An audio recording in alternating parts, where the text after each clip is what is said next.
one of the great American sagas. Some say the greatest.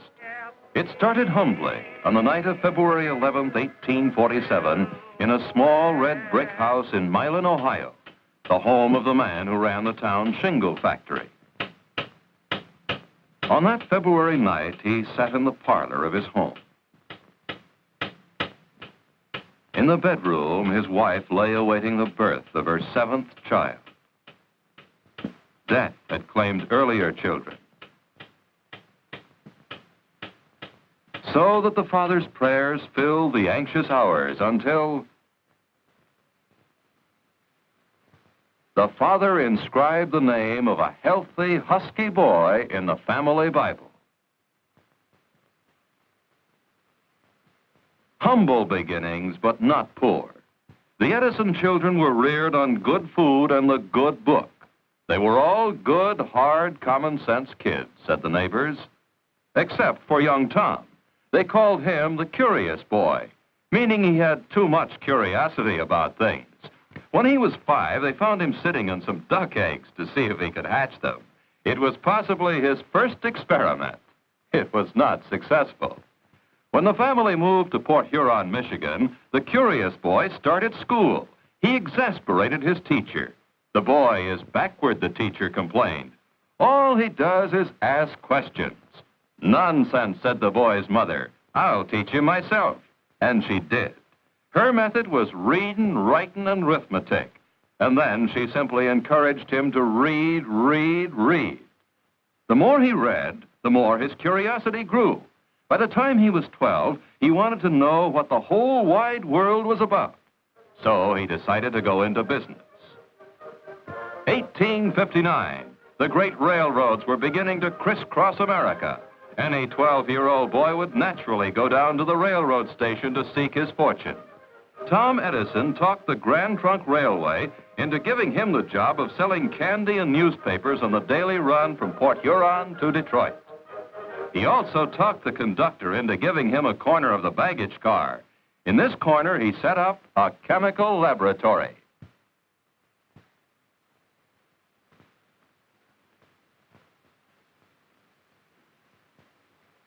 His curiosity didn't stop at chemistry.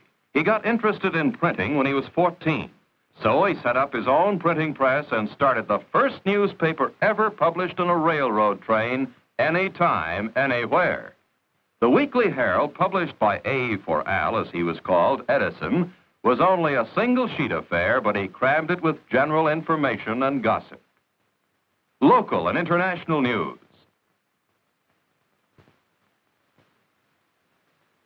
Business facts and figures.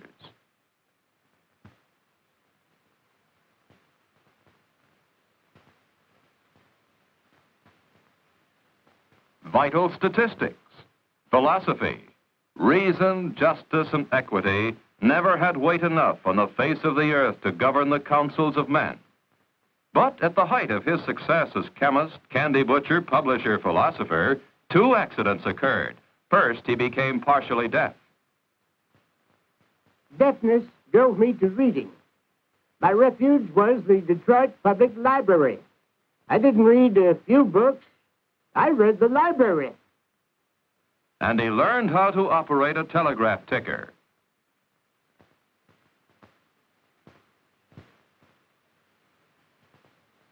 The second accident occurred when one day his chemical jars broke open and set fire to the baggage car. The conductor put him off the train together with all his chemicals and his curiosity. He was 16 years old now, an unemployed candy butcher and newspaper publisher. But he'd also learned how to send and receive messages over the telegraph ticker.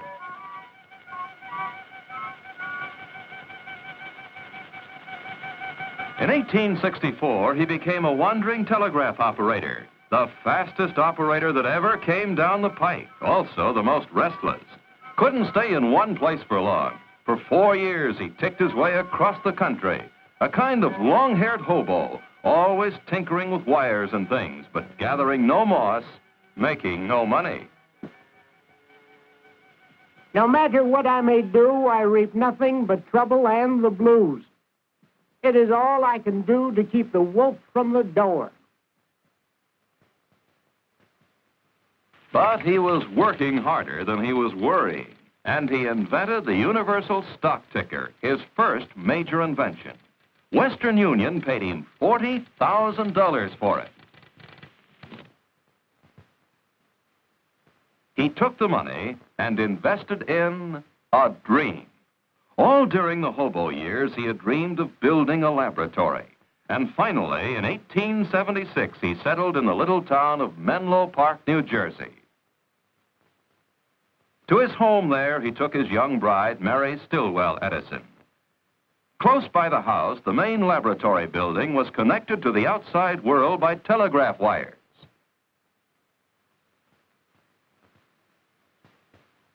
The chemistry lab was the little candy butcher's dream come true. He filled his lab with the best technicians and the best machines money could buy. He was the first man to conceive of an invention factory, a hive of specialists on a belt line. At the top of the line was the old man, as they called him even then, supplying the ideas and the inspiration. He announced to the world, "I'll produce a minor invention every month and a major one every 6 months." It was no idle boast, and the invention started pouring out of Menlo Park. To his deafness, he attributed one of his early contributions. When Bell first worked out his telephone idea, I tried it, and the sound which came through the instrument was so weak I couldn't hear it. I started to develop it and kept on until the sounds were audible to me. My improvement, the carbon transmitter, made the telephone possible. The repeating telegraph was a machine which automatically took down telegraph messages for relay at high speed. It consisted of a piece of thick paper which spun around a blunt needle, which made dot and dash indentations on the paper. One day, Edison was tinkering with the machine. The paper disc started spinning too rapidly, and through his deafness, he heard a strange sound. If I could record the action of the point and then send the point over the same surface again, I saw no reason why the thing... Crucy, his chief machinist, made the model for a total cost of $18.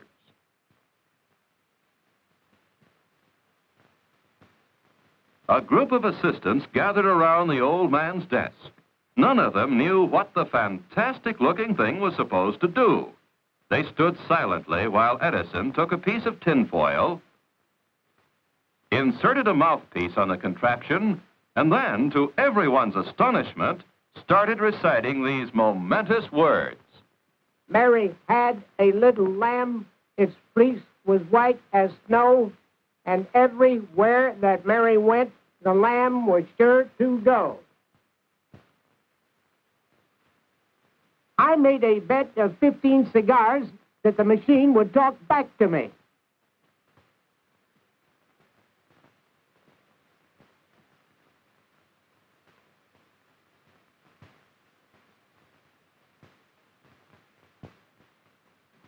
Mary had a little lamb, his face was white as snow, and everywhere that Mary went, the lamb was sure to go. He won the bet. What should he call it? Telephone? Telegraph? He named it the phonograph. It became the sensation of the day and age. The 31-year-old inventor was invited to the White House to demonstrate his machine for President Hayes. Never in the whole history of science and invention had there been anything like this, a machine that talked, and the world clamored to listen to it. In restaurants and saloons and penny arcades, the first jukeboxes were installed. And while the words and music poured into every ear, the name of Edison was on every tongue.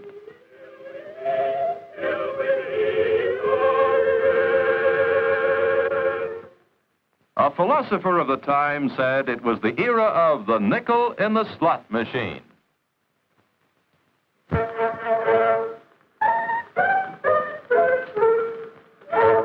Every Saturday, Willie got his pay, then he'd call for Nell. It was always Mr. Edison's own favorite invention. He was always bubbling over with new ideas for it, new applications. On Nellie's little hat, there was... He had hoped the little box would be a great educational device, recording the Washingtons and Lincolns for posterity. But what the public wanted from it was entertainment. And the great names of the entertainment world hastened to oblige. Rachmaninoff, Metzenauer,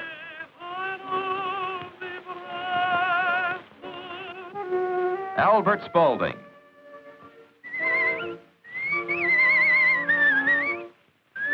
and even Sybil Sanderson Fagan, the whistling artist.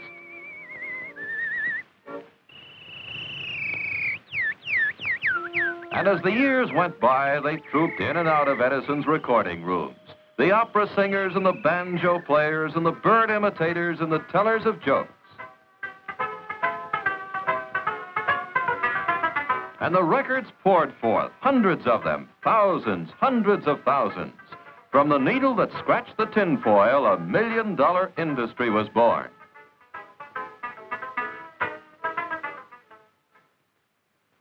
Shortly after the world had seen the wizardry of the invention of the phonograph, the Wizard of Menlo Park started a fresh notebook. It was the first of many on a new subject. The object of this invention is to devise an electric lamp, which shall admit of being worked in great numbers on one electrical circuit. The invention of the phonograph had been all Edison, but when he turned his luminous curiosity on the problem of making an electric light, he was moving into a field where many others were working. The first thing Edison did was to learn everything he could about the subject. He came to the crux of the problem. 1, if you heat certain materials by electricity, they give off light. 2, if you heat these materials in a vacuum, they last much longer.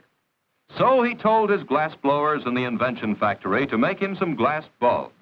This would be his vacuum, in which he would heat something by electricity. Heat what? What would glow with a light that was continuous and bright and easy on the eyes? Now the laboratory became his home. Day, night, time itself meant nothing to him. He tried everything in the search for the proper thing to heat in the vacuum. After trying metals, he started on the world of organic matter. Anything, everything within reach. Human hair, wood, leather, macaroni. Now we know another thing that won't work. That's progress.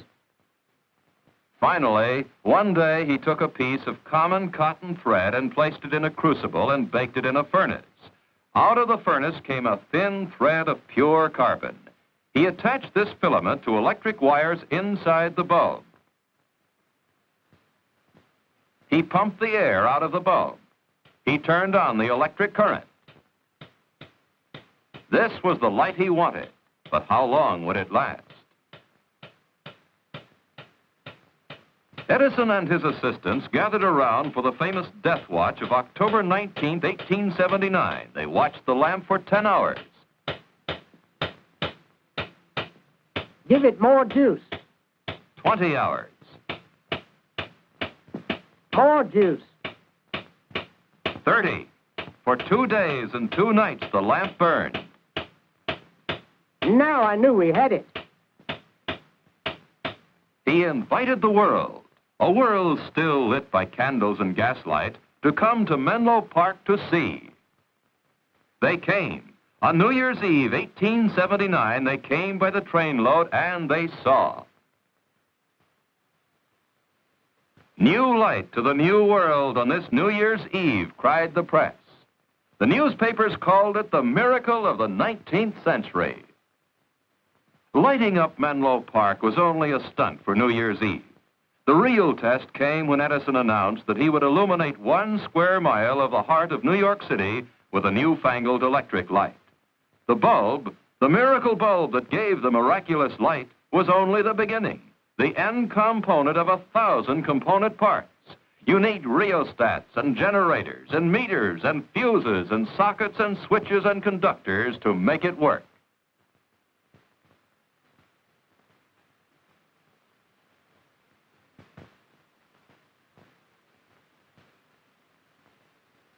The incandescent light was not one, but 360 different inventions all welded together. To lay his lines and cables, he had to dig down into the bowels of the city. Edison himself supervised every move day and night. In later years, he was to say, "This was the greatest adventure of my life." To make light, you need power. He took a building on Pearl Street in Lower Manhattan and turned it into the first power plant for electric light in the United States. It started with coal furnaces in the basement. The coal made steam.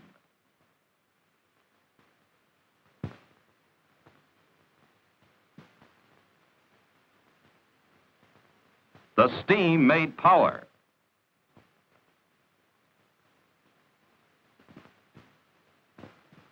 The power turned the generators.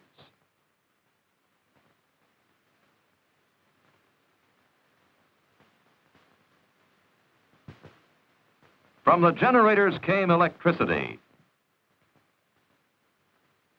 And the electricity became light. Light to the world. But hardly 2 years after the great triumph, tragedy struck the house of Edison.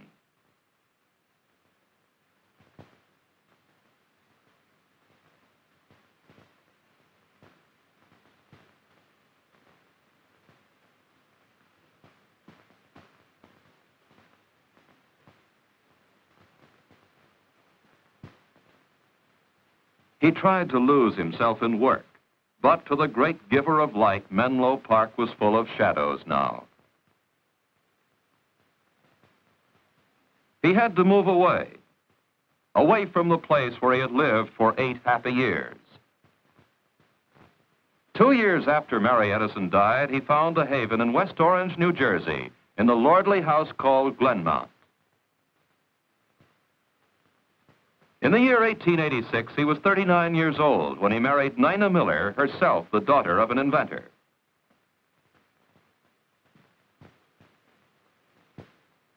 My later courtship was carried on by telegraph.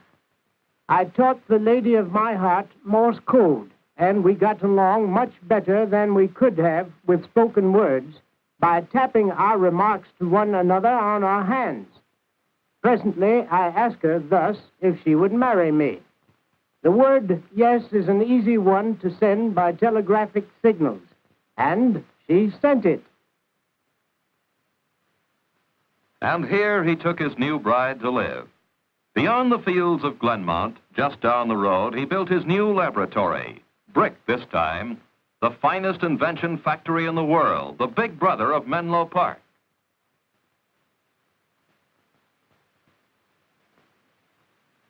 The nerve center of the compound was the old man's roll-top desk in an office that was 2 stories high, crammed with 10,000 scientific volumes. It was his combination office, laboratory, studio, library, and bedroom. On a small cot, he took his famous cat naps. I never found need of more than 4 or 5 hours sleep in the 24. People talk of loss of sleep as a calamity. They better call it loss of time, vitality, opportunity. No matter how hard he worked, he could always find time for his children. When they were away, he wrote them playful letters to be read in a mirror.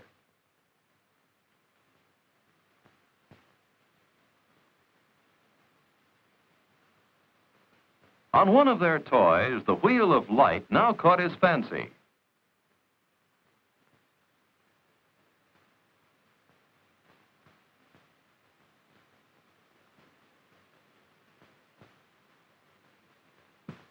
It occurred to me that it was possible to devise an instrument that should do for the eye what the phonograph did for the ear.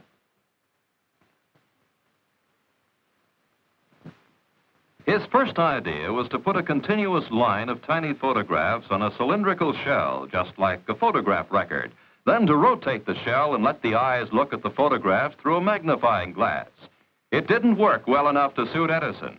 Then he thought, if he could put a long line of photographs on some sort of strip or tape, on something you could roll up. One day he saw an advertisement for a new kind of camera designed by a man named George Eastman. It took pictures on celluloid. Without George Eastman, I don't know what the result would have been in the history of the motion picture. He tried to develop a narrow strip of sensitized film that would operate on a roll.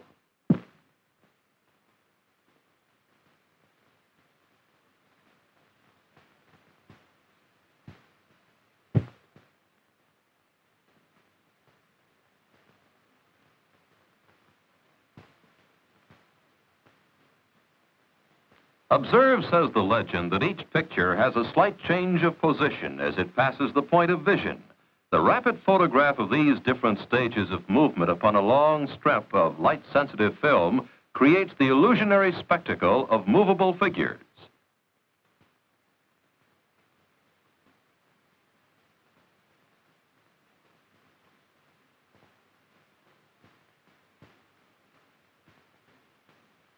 In order to see the figures move, you look through the magnifying glass of a peephole machine. Our studio was almost as amazing as the pictures we made in it. It was such an ungainly-looking structure when it was done, and the boys had so much sport with it that we called it the Black Maria. In order to make certain of as long a working day as possible, we swung the whole building on pivots, like an old-fashioned river bridge, so it could be turned to follow the course of the sun. It was a ghastly proposition for a stranger daring enough to brave its mysteries. But we managed to make pictures there, and after all, that was the real test. They made pictures there. Fred Ott Sneeze, the first copyrighted film. May Irwin and John Rice, the first movie kiss. The story of an American fireman, the first story film.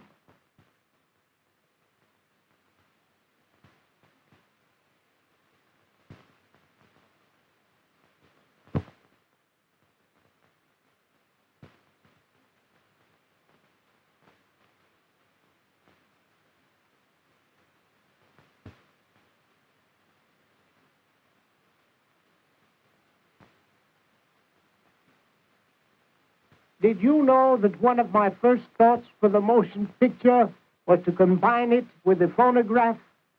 My plan was to synchronize the camera and phonograph so as to record sounds when the pictures were made and reproduce the two in harmony.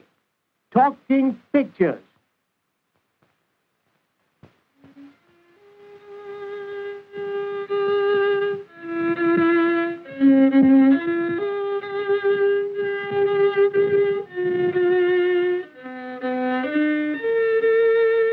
Through a projector in his office, he showed the first home movies.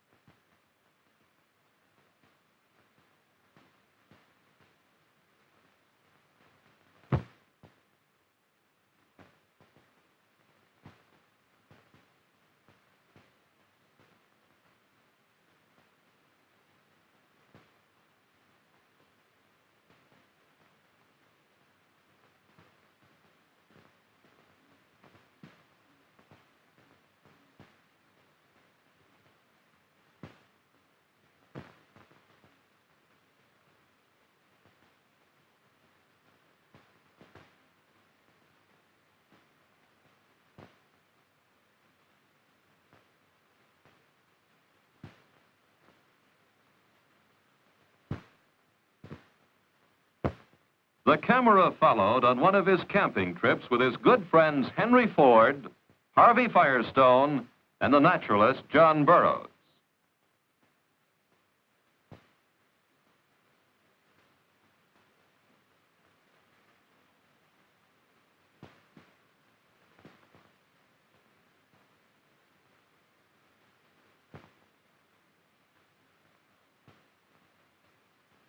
But in the ripe years of his life, he found it good sometimes to rest from the hard job of being a wizard.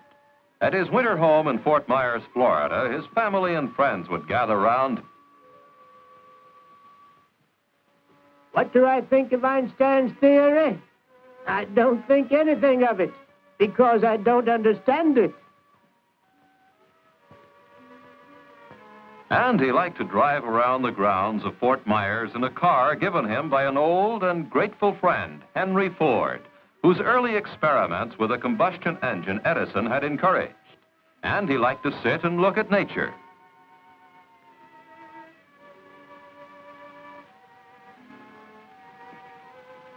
Good day for an angel's picnic. They could lunch on the smell of flowers and new-mown hay, drink the moisture of the air, and dance to the hum of the bees.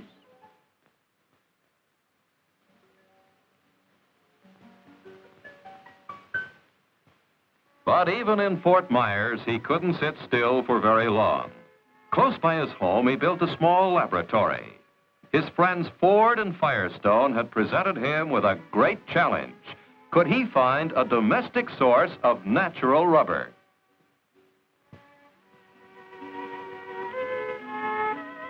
The best source, he reasoned, would be something that grows in great abundance. What was more abundant than the flowers of the field around him? He started by testing every plant, every flower, every leaf, every growing thing he could lay his hands on. Thousands of them tested and carefully classified in his notebooks on his neat shelves. Finally, he settled on the goldenrod as the most practicable source of rubber. Why? Because it was so plentiful. He worked late into the night on the incredible notion of squeezing rubber out of goldenrod, though the famous catnaps were growing longer.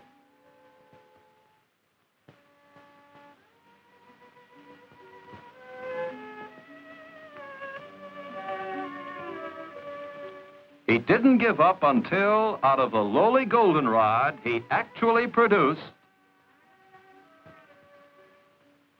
his last legacy to humanity. His desk at the West Orange Laboratory is as he left it, crammed full of innumerable projects, improvements on the old inventions, plans for many, many new inventions, telephone, telegraph, dynamo.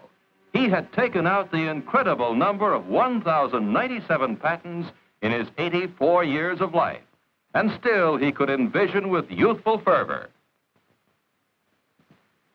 When I look around at the resources of the electrical field today, I feel I would be glad to begin again my work as an electrician and inventor. And we veterans can only urge upon our successors, the younger followers of Franklin and of Kelvin, to realize the measure of their opportunities and to rise to the height of their responsibilities in this day of electricity.